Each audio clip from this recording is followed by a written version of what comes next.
Estamos en el Metropole Palace, uno de los mejores hoteles de Montecarlo, donde cada año se desarrolla el torneo Melody Amber. Melody es el nombre de una de las hijas del mecenas holandés John van Oosterom, que se hizo multimillonario con una empresa dedicada a la venta de programas informáticos y que es el patrocinador del torneo. Se trata de una competición muy peculiar y muy espectacular, que se desarrolla bajo dos modalidades. En realidad es como si fueran dos torneos al mismo tiempo. Por una parte, un torneo de partidas rápidas, 25 minutos para cada jugador al inicio, más 10 segundos adicionales tras cada movimiento. Y por otro lado, un torneo de partidas a la ciega, es decir, sin ver las piezas, también con 25 minutos al principio de la partida, más 20 segundos adicionales después de cada jugada.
Para ser invitado a jugar en Montecarlo no basta con ser uno de los mejores ajedrecistas del mundo, sino que además hay que tener un carácter especialmente sociable, en fin, ser muy presentable en sociedad y además llevarse muy bien con los colegas, con los otros jugadores. Eso hace que el ambiente sea particularmente agradable. Como son 12 jugadores y disputan cada día 2 partidas cada uno, esas partidas se dividen en 4 tandas de 3, de manera que los jugadores que no están en el escenario acuden a la sala de prensa, donde siguen el juego de sus colegas a través de tableros electrónicos y de paso pues organizan pequeñas tertulias, juegan partidas rápidas, meriendan, toman algo.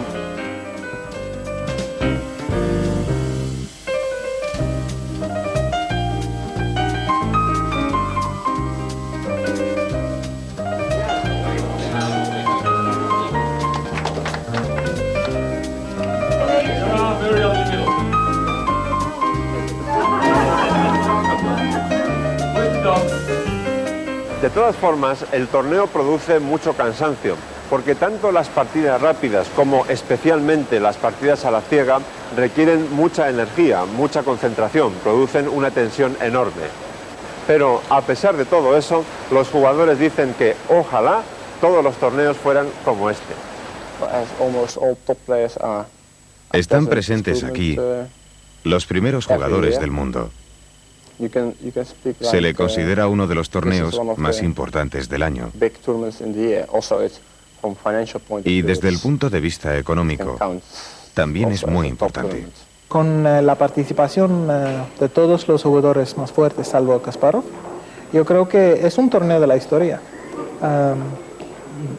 50 años más tarde van a ver este torneo, por ejemplo. Yo creo que tener una buena actuación aquí es muy importante. Es un torneo muy especial, desde luego. Se trata del nivel más alto de organización en un evento de ajedrez hasta ahora. Es único. No se puede comparar con ningún otro torneo.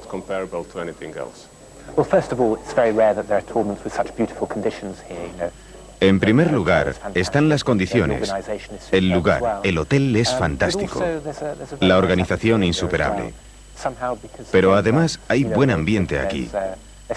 Tal vez porque al no puntuarse las partidas hay menos tensión y es más fácil relajarse. Se da un juego de mucha calidad. Siempre hay partidas fantásticas. Te sientes que estás en un lugar adecuado para jugar al ajedrez.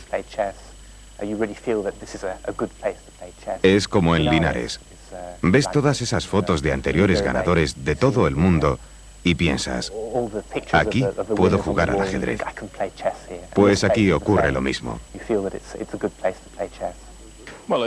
Creo que está muy claro. Este es el único torneo oficial donde se juegan partidas a la ciega. Creo que este es el único torneo en que puedes mostrar tus habilidades en este tipo de ajedrez. Y esto es algo muy singular.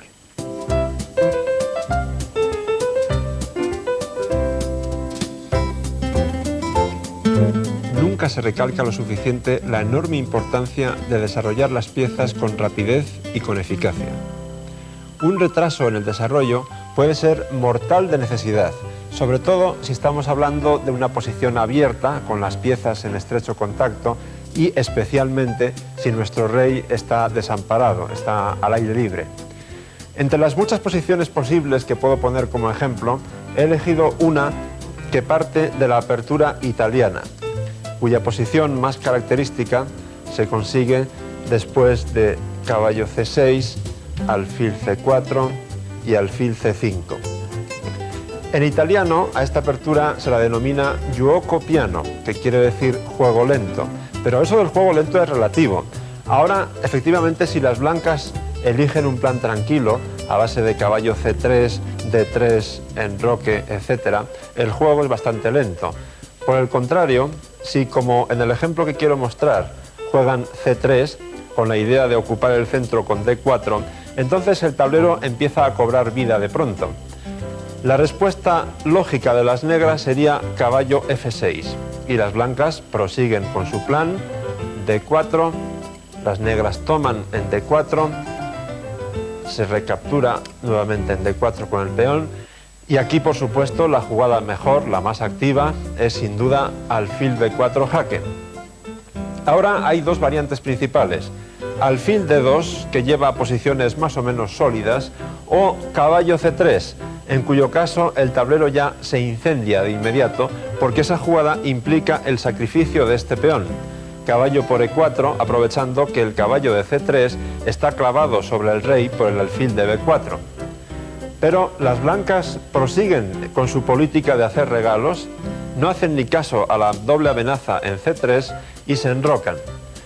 Aquí las negras harían bien en empezar un ejercicio de prudencia, por ejemplo, alfil por C3, B por C3 y dejar el peón ese quieto ahí sin tocarlo más y jugar D5 para acabar de desarrollar las piezas. Sin embargo, en este caso, a las negras les gusta comerse un nuevo peón. Caballo por C3, B por C3, alfil por C3. Las blancas continúan con su plan muy agresivo. Desarrollan este alfil a A3, donde bate una enorme diagonal y además, mucho más importante, evitan que las negras puedan enrocar. Ahora sí que resulta completamente obligatorio para las negras que hagan ese ejercicio de prudencia que mencionaba antes y jueguen D5 para poder, por ejemplo, taparse de un posible jaque en E1 colocando el alfil en E6. Sin embargo, en su vorágine nutritiva, las negras toman en A1 y entonces son severamente castigadas porque las blancas simplemente desarrollan la última pieza que aún no se ha desarrollado, torre E1 jaque. No hay más remedio que jugar caballo E7.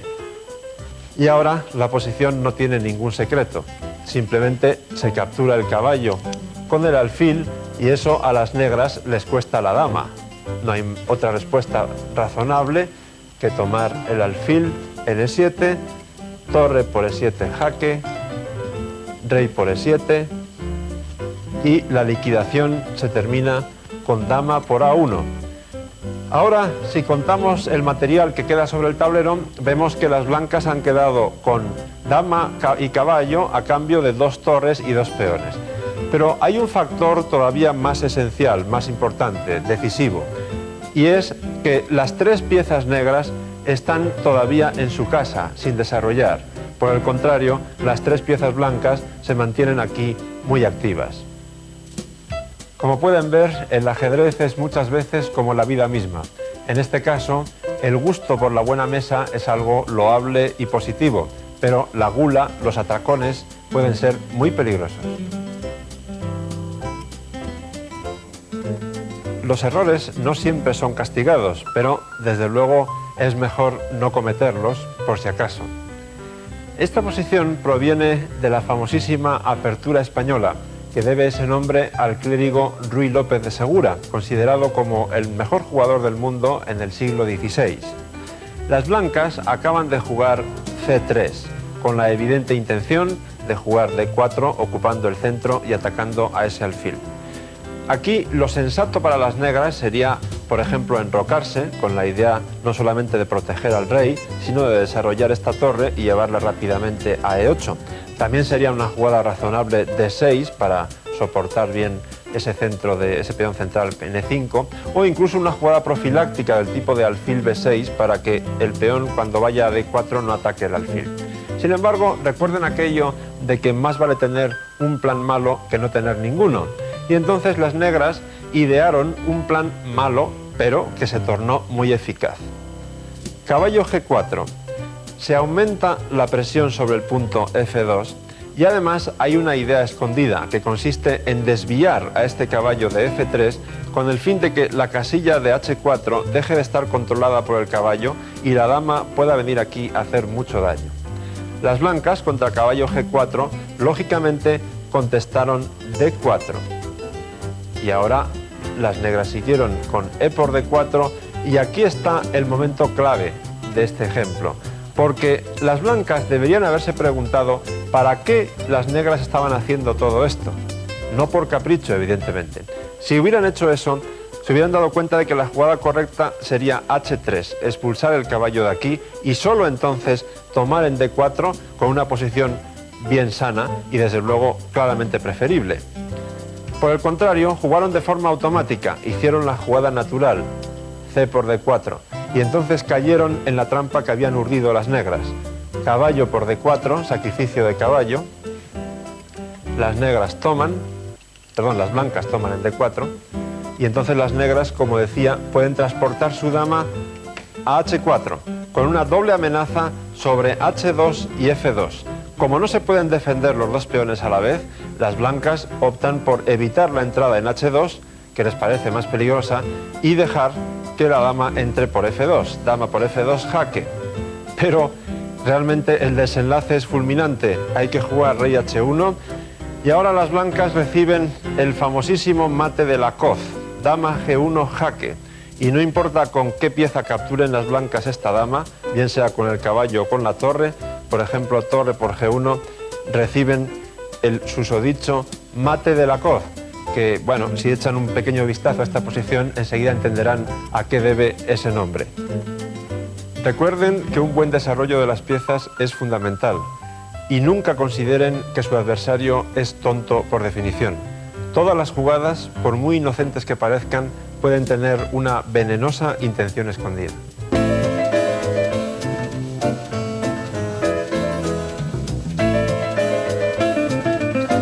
Las torres deben ocupar las columnas abiertas.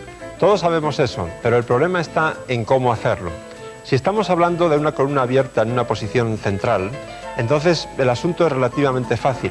Generalmente lo que se hace es colocar una pieza menor en lo que llamamos el puesto avanzado. Por ejemplo, colocamos de centinela a un caballo cuya fuerza en una casilla central muy importante puede ser incluso mayor que la de una torre. Ahora bien, ¿qué pasa si la columna abierta no está en el centro, sino en uno de los flancos? El mejor ejemplo que recuerdo de ese tema lo puso Ninzowitsch, uno de los grandes teóricos de la historia del ajedrez, en su libro Mi Sistema, del cual he sacado esta posición. Las blancas tienen un peón de ventaja, pero hay que tener en cuenta que ese peón está doblado. Aquí tenemos estos dos en H3 y H5. Por otro lado, hay una columna abierta, la columna G, que lógicamente las blancas deben dominar, porque tienen más elementos de acción en esa columna. Ahora bien, ¿cómo hay que hacerlo? La mano se va hacia caballo G6, pero eso sería un error. Ese tipo de jugada es buena si estamos hablando del dominio de una columna central, pero no en un flanco, porque aquí el caballo pincha en hueso. Después de torre H7, las negras no tienen de qué preocuparse. Por ejemplo, doblando las torres en esta columna, yo no veo cómo las blancas pueden progresar y creo que ustedes tampoco. Ahora bien, volvamos atrás. Tenemos la columna abierta. ¿Cómo podemos aumentar la presión sobre la columna? Un método habitual suele ser el de doblar las torres. En este caso podríamos empezar con torre G2 para seguir con torre de G1. Sin embargo, aquí esto sería un fracaso porque las negras jugarían sencillamente torre por G2, caballo por G2, torre G8 y realmente hemos hecho un mal negocio porque ahora son las negras las que dominan la columna abierta. Así pues, ese método tampoco sirve. Veamos qué otra cosa podemos hacer. Si profundizamos un poco, veremos que una jugada con buena pinta es torre G4. Sin embargo, tampoco es suficiente, porque después de torre G4, bien es verdad que hemos desdoblado los peones, lo cual sin duda es un progreso, pero después de torre G8 no tenemos nada mejor que caballo G6 y yo sinceramente creo que es muy difícil ganar esta posición, porque las blancas efectivamente tienen un peón de ventaja que es este, pero ¿cómo progresar? Su avance hacia G5 está evitado por F6 y H6. Me atrevería a decir incluso que ganar esta partida es imposible. Pero volvamos atrás, porque hay todavía otro método que no hemos investigado. ¿Qué pasa si nos mostramos un poco más agresivos con las blancas y donde colocamos la torre es en G6? Es decir, en esta posición, una columna abierta en el flanco, el centinela no es un caballo, sino una torre, mucho más eficaz que el caballo, porque está presionando sobre los puntos H6 y F6. La idea de las blancas, evidentemente, es doblar las torres, con lo cual el dominio de la columna sería absoluto. Y si entonces las negras juegan torre por torre, tomamos con el peón de H, al igual que antes hemos desdoblado los peones doblados, pero con una diferencia fundamental, que ahora este peón es muy peligroso. Cualquier acción que emprendan las negras en otras partes del tablero va a estar siempre supeditada a la vigilancia de este peón que amenaza con llegar a la séptima o a la octava filas. Además, surgen otros planes para las blancas. Por ejemplo, jugando previamente caballo F3, podrían jugar después torre G1, torre G4, torre H4, atacar este peón, etc. Fíjense una cosa curiosa de transposición de papeles. Antes aquí había una torre defendida por un peón en H5. Ahora tenemos a este peón, ha pasado a G6 y está defendido por la otra torre en G1. Se trata sin duda de un caso clarísimo de profundo agradecimiento por los servicios prestados. Veamos otro ejemplo de Gran Nimzowitsch sobre la columna abierta en un flanco. En esta posición, las blancas ejercen presión sobre la columna H, especialmente en H7, pero aún no han conseguido materializar ese dominio en algo concreto. En principio, lo que hacen es llevar el caballo hacia el campo de batalla, caballo F4, con la clara idea de que en un momento dado pueda ir a H5 presionando el peón de G7. Por lo tanto, las negras toman medidas contra eso y traen también la otra torre al campo de la defensa. Llega el momento oportuno para que las blancas ocupen con un centinela, que ya sabemos por el ejemplo anterior que el centinela en este caso debe ser la torre y no el caballo, el punto H7, que es el punto crítico. Las negras no pueden hacer gran cosa activa, así que toman medidas profilácticas colocando el alfil en E8. Las blancas lógicamente doblan las torres y ante la amenaza de tomar en H8 no hay más remedio que capturar la torre de H7. Aquí también sería bueno tomar con la torre, con el plan de seguir caballo H5, presionando dos veces en G7 y después cuando el rey vaya a F8 incluso sacrificar este caballo en F6 para abrir completamente la séptima fila y barrer con la torre blanca que estaría en H7 todos los peones de aquella fila. Sin embargo, para una mejor ilustración del tema que nos ocupa, vamos a ver qué pasa si las blancas toman con su peón G. G por H7 y torre H8. La siguiente jugada, estoy seguro que la adivinarían todos ustedes, es por supuesto colocar el caballo en G6 para obligar al cambio del alfil por el caballo y de paso unir a estos dos peones. Fíjense qué transfiguración. Estos peones que hace un rato eran dos peones bloqueados en G6 y en F5, no demasiado peligrosos, ahora son tremendos. Son dos peones unidos uno al otro, pero la cuña está en H7 nada menos, con lo cual esta torre ha quedado casi inutilizada. Ahora, las maniobras que hay que hacer aquí para ganar la partida son largas, pero está claro que la partida está ganada, porque las negras es casi como si jugaran con una torre de menos. Les voy a explicar un poco solamente las ideas generales. Colocaríamos la torre en la quinta fila para cubrir todas las posibles rupturas de peones ahí y para que el rey negro no pudiera pasar. Y después, tal vez primero bloqueando estos peones que pueden llegar a este tipo de posición, una cosa así. Entonces, el siguiente paso sería ir con el rey hasta aquí. Y cuando las negras que les tocaría jugar, por ejemplo, en esta posición, tengan que mover su rey, ocupar esta casilla, y cuando el rey negro tenga que ceder el control del punto E5, entonces romper con E5. Las negras tendrían que capturar en E5, tomaríamos con el rey, y a continuación la maniobra totalmente decisiva sería torre F5 seguido de torre F7 jaque. Y caería el peón de G7 y las blancas evidentemente ganarían. Muchos de ustedes estarán pensando, bueno, es muy fácil ganar cuando uno juega contra sí mismo, pero hablando en serio, les aseguro que este tipo de maniobras les pueden resultar muy útiles para llevarse más de una alegría.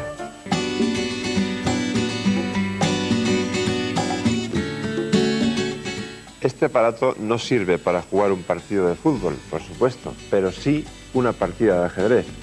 Mucho antes de que se inventase Internet, allá por los años 40, la radio fue muy útil para disputar encuentros a larga distancia. Y uno de los grandes maestros que nos dejaron mejores partidas a través de la radio fue Mikhail Botvinnik, patriarca del ajedrez soviético, campeón del mundo varias veces y por muchos años, precursor del entrenamiento sistemático del ajedrecista, que es como decir de la parte más científica del ajedrez, y uno de los primeros entrenadores de Garry Kasparov. Por cierto, Botvinnik es el autor de uno de los mejores consejos que se han dado en la historia del ajedrez. Moscú en el 84, primer duelo por el título Kasparov contra Karpov. Karpov va ganando por 4-0, se juega al mejor de 6 victorias, las tablas no cuentan, y entonces Botvinnik le dice a Kasparov, juega como si fueses ganando. No tengas miedo de hacer tablas. Él tiene menos resistencia física que tú y se cansará antes. Esas palabras realmente fueron proféticas porque Kasparov remontó el marcador hasta que lo puso en 5-3 y entonces el duelo fue cancelado sin vencedor. Pero esa es otra historia y además da mucho que hablar. Hoy nos vamos a centrar en una partida que Botvinnik disputó en 1945 durante un duelo Estados Unidos-Unión Soviética por radio contra el estadounidense Denker. Denker tenía las piezas blancas y salió con el peón de dama. Curiosamente, esta apertura que vamos a ver aquí está ahora muy en boga, la utilizan jugadores de élite mundial. Es la defensa semieslava, que enseguida se bifurca en la variante Botvinnik, aquí, alfil G5. Botvinnik dio su nombre a esta jugada, DC4, que en principio abandona el centro, pero cuya idea es defender ese peón inmediatamente con B5 y ganar espacio y mayoría de peones en el flanco de dama. Las blancas aprovechan la circunstancia para ocupar el centro con sus peones, las negras defienden su peón en C4, y ahora E5 atacando el caballo obliga a las negras a jugar H6 para no perder una pieza. Y contra alfil H4 no hay más remedio que jugar G5. Ahora las blancas, aprovechando que el caballo de F6 está amenazado, recuperan el peón que tenían de menos capturando con el caballo en G5 y después de H por G5 toman también con el alfil, aprovechando siempre que el caballo de F6 está clavado por el alfil y amenazado por el peón. Por lo tanto, las negras, para evitar que se capture en F6 con el alfil, que sería muy molesto, defienden ese punto con el otro caballo. Se toma en F6 con el peón. Las negras completan su desarrollo con alfil B7. Ese alfil está destinado a ocupar una diagonal muy importante en la partida, como pronto veremos. Las blancas preparan el enroque corto con alfil E2 y las negras mejoran su dama llevándola a una posición más activa y preparan el enroque largo. Ambos bandos se enrocan y aquí merece la pena hacer un alto para analizarla un poco en profundidad, porque es muy difícil saber quién de los dos bandos tiene ventaja. Las negras disponen de dos columnas abiertas contra el enroque blanco, las columnas H y G. Es cierto que tienen un peón de menos, pero ese es el de F6, que de momento no es muy importante. Además, las negras también tienen una pareja de alfiles que puede colocarse en diagonales abiertas sobre el enroque blanco, coordinado con las torres. Tienen mayoría de peones en el flanco de dama. No es que su rey esté muy seguro, pero de momento parece a salvo. Y sobre todo, muy importante, disponen de una casilla fuerte de 5 en el centro, donde puede colocarse un caballo, incluso un alfil o tal vez la dama. Es decir, las perspectivas de ataque de las negras parecen muy interesantes. Por parte de las blancas, la esperanza está en conseguir cambiar piezas lo antes posible para llegar a un final en el que la mayoría de peones en el flanco de rey podría ser muy eficaz, quizá incluso de ventaja ganadora. Y otro plan, mientras se llega a eso, es abrir una columna por el flanco de dama con A4 o algo parecido, con el fin de atacar a ese rey negro que, como hemos dicho, tampoco es que esté en una posición muy segura. De hecho, las blancas continúan con A4 y, lógicamente, las negras no pueden permitir que el flanco de dama se abra, por lo tanto, juegan B4 y, de paso, amenazan el caballo. Caballo E4. Y ahora Botvinnik continúa con su plan de abrir líneas a cualquier precio y juega C5. Una de las ideas, aparte de abrir la gran diagonal blanca sobre el punto G2, es intentar abrir también la columna D, donde está la torre de D8 y donde está la dama de D1, que por lo tanto correría peligro si se abre esa columna. Entonces Denker opta por retirar la dama a B1. Las negras juegan dama C7, que simplemente amenaza mate en H2, por lo tanto no hay muchas opciones. Denker opta por retirar su caballo a G3 para tapar esa diagonal.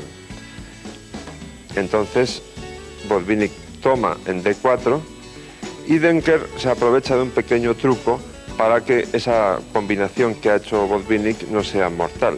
Juega alfil por C4 y ese alfil no se puede capturar porque seguiría torre C1 clavando a la dama sobre el rey negro. Sin embargo, Botvinnik sigue con su plan de abrir líneas a toda costa contra el rey blanco. Y ahora juega dama C6 y vuelve a amenazar mate, esta vez en la casilla G2. Las blancas juegan F3 y ahora, siendo siempre consecuente con el plan, D3.